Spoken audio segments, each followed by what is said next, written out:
अस्सलाम वालेकुम नाज़रीन, आऊं तव्हांजो मेज़बान मुदस्सिर नज़र बलोच। इबरत टीवी जी आलमी कप 2023 जे हवाले सां स्पेशल नशिरात में तव्हांखे भली कार चवां थो। आलमी कप 2023 जो आगाज़ थी चुको आहे। अॼु इफ़्तिताई मैच में दिफ़ाई चैंपियन इंग्लैंड खे न्यूज़ीलैंड शिकस्त ॾेई छॾी आहे। अहमदाबाद जे मैदान ते थियल मुक़ाबले में न्यूज़ीलैंड जी टीम टॉस खटे पहिरीं बैटिंग जो फ़ैसिलो कयो, जेको काफ़ी हद ताईं दुरुस्त साबित थियो, छाकाणि त न्यूज़ीलैंड जी टीम इंग्लैंड जी पूरी टीम खे सिर्फ़ु 282 रन्सनि ते ऑल आउट करे छॾियो।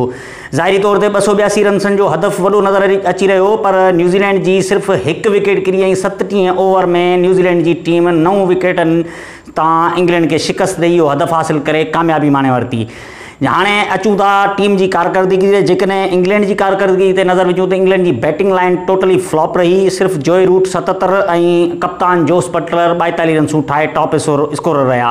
जॾहिं त ॿी तरफ़ न्यूज़ीलैंड चेस में डेविन कॉनवे 152 रन्सनि जी इनिंग खेॾी, जॾहिं त रविंद्रा जेको आहे उन बि सेंचुरी स्कोर कई। पहिरीं मैच में न्यूज़ीलैंड दिफ़ाई चैंपियन खे शिकस्त ॾेई ख़तरे जी घंटी ज़रूरु वॼाए छॾी आहे, पर इहो अॼोको मैच मुंहिंजी नज़र में ॿियनि टीमनि लाइ बि सबक़ु आहे। छाकाणि त असां अॼु बि तजिए में इहो ज़िक्र कयो त भारत जूं पिचिस बैटिंग लाइ साज़गार आहिनि ऐं पंहिंजो जेका टीम अॻियां जेतिरो बि हदफ़ ठाहींदी उन लाइ उनखे डिफेंड करणु ओतिरो ई मुश्किल थींदो, ऐं उहो ई अॼु इंग्लैंड जी टीम सां थियो आहे। 282 रन्सूं सिर्फ़ु 37 ओवरनि में चेस थियण, जेके ॿियनि टीमनि लाइ बि इहो हिकिड़ो सबक़ु आहिनि। सो पाकिस्तान समेत भारत या ॿियूं टीमूं, भारत लाइ त होम ग्राउंड आहे, उन्हनि खे इन शइ जो तजुर्बो आहे, पर ॿियूं टीमूं जेके बि आहिनि उन्हनि लाइ उन्हनि खे हिन मैच मां सबक़ु हासिलु करिणो पवंदो, छाकाणि त जेका टीम वॾो हदफ़ कंदी उन लाइ उनखे डिफेंड करणु ओॾो मसइलो वधीक हूंदो। बहरहाल अॼोकी मैच तमामु बहितरीनु रही, वन साइडेड रही, पर बहितरीनु रही।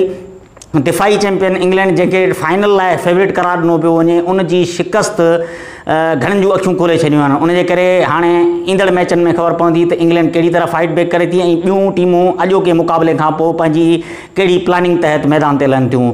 वरी ईंदड़ मैच में तव्हांखे पंहिंजो तजियो पेश कंदासीं। तेसिताईं पंहिंजे मेज़बान मुदस्सिर नज़र बलोच खे इजाज़त ॾिना। अल्लाह हाफ़िज़।